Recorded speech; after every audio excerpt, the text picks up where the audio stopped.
Praise the lord. 35వ కీర్తన 10వ వచనం. యెహోవా నీ వంటి వాడెవడు? మించిన బలము గల వారి చేతి నుండి దీనులను, దోచుకున్న వారి చేతి నుండి దీనులను దరిద్రులను విడిపించు వాడవు నీవే.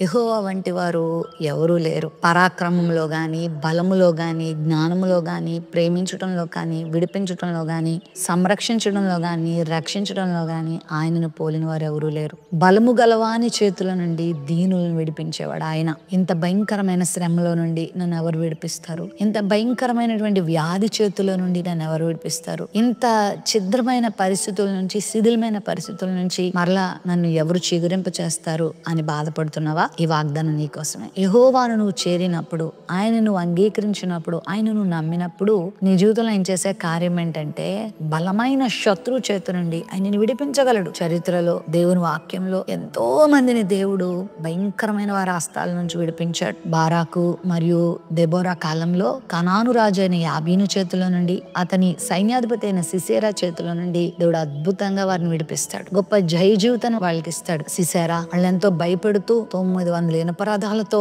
వారిని ఎంతో కంగారు పెడుతూ, ఎంతో వారిని దీన స్థితికి, హీన స్థితికి తీసుకొచ్చినప్పుడు, అణిచివేసిన పరిస్థితి తీసుకొచ్చినప్పుడు దేవునికి మొర్ర పెట్టగా దెబోరా హయాంలో, బారాకు సారథ్యంలో దేవుడు ఘన విజయాన్ని ఇశ్రాయేలుకి ఇస్తాడు. యాయేలుని దేవుడు వాడుకుంటాడు, గొప్ప విజయాన్ని ఇస్తాడు. ఈ రోజు నీ జీవితంలో కూడా దేవుడు ఆ విజయాన్ని ఇస్తాడు. బాధపడకు, భయపడకు. ఇంకా నాకు విడుదల లేదా, నా బ్రతుకు ఇంతేనా, నా జీవితం ఇంతేనా అని కృంగిపోవద్దు. ప్రభు దగ్గరికి రా విశ్వాసముతో. నా ప్రభు నన్ను విడిపిస్తాడు, నా ప్రార్థనను వింటాడు, నాకు దేవుడు ఆదరణ ఇస్తాడు, నాకు జయం ఇస్తాడు, నాకు సంతోషం ఇస్తాడు. నువ్వు నమ్మితే ఇప్పుడే ఆయన కృపను నువ్వు పొందుకుంటావు, గొప్ప అద్భుతాలు చూస్తావు. ప్రేమ నమ్మకం కలిగిన మా తండ్రి, బలమైన వాటి చేతి నుండి, బలమైన వారి చేతి నుండి విడిపించే సామర్థ్యం నీకే ఉంది. నీ బిడ్డలను శత్రువుల చేతి నుంచి విడిపించి గొప్ప జయ జీవితమును దయచేయమని యేసు నామములో ప్రార్థిస్తున్నాం తండ్రి. ఆమేన్.